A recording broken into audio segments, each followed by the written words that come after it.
பாப்பாக்குடி பைந்தமிழ் இலக்கிய பேரவை மாதாந்திர கூட்டம் நடைபெற்றது. நெல்லை மாவட்டம் பாப்பாக்குடி பைந்தமிழ் இலக்கிய பேரவையின் திங்கட்பொழிவு சிறப்பாக நடைபெற்றது.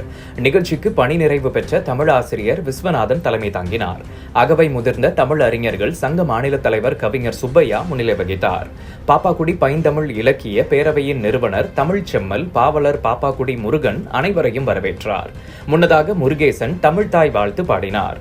கவிஞர்கள் வீரை ராஜேந்திரன், பேட்டை ராஜேந்திரன், ஆழ்வை ஆயில்யன், பாப்பாக்குடி முருகேசன் ஆகியோர் கவிதை வழங்கினர். அம்பை தமிழ் இலக்கிய பேரவை செயலாளர் சேவை செம்மல் இலக்குமணன் சிந்தனைக்கு ஒரு குரல் வழங்கினார். அகவை முதிர்ந்த தமிழறிஞர் துரைராஜ் கம்பர் கவி அமுதம் வழங்கினார். பள்ளக்கால் கிருஷ்ணன் சிறப்புரையாற்றினார். பொட்டல்புதூர் தில்லை சுப்பிரமணியன் தமிழும் திருக்குறளும் என்ற தலைப்பில் சிறப்புரையாற்றினார்.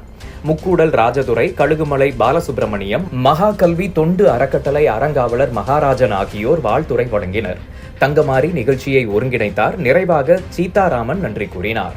நிகழ்ச்சியில் பணி நிறைவு பெற்ற பட்டதாரி ஆசிரியர் வேதமூர்த்தி, ராஜேந்திரன், கிருஷ்ணன், திருமலை, உச்சுமகாலி, கணேசன், கவிஞர் மரகத சுப்பிரமணியன், முருகன் உள்ளிட்ட ஏராளமானோர் கலந்து கொண்டனர்.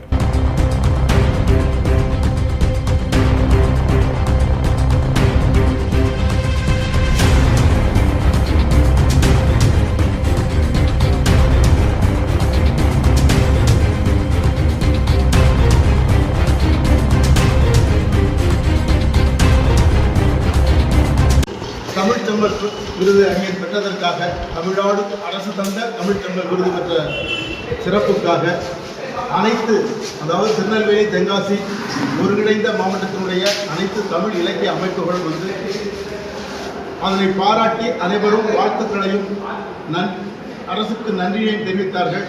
அந்த நிகழ்வு மிக சிறப்பாக நடந்தேறியது. வந்திருந்த அனைவரையும் நான் வாழ்த்தி வணங்கி நன்றி தெரிவித்தேன் என்பதை இங்கே பதிவு செய்து கொள்கிறேன். இந்த விருதினை வழங்கிய தமிழ்நாடு அரசுக்கும், அந்த தமிழ் வளர்ச்சி மற்றும் செய்தித்துறை அந்த நிறுவனத்திற்கும் அமைச்சருக்கும் இந்த செய்தியின் சார்பாக நன்றினை தெரிவித்துக் கொள்கிறேன்.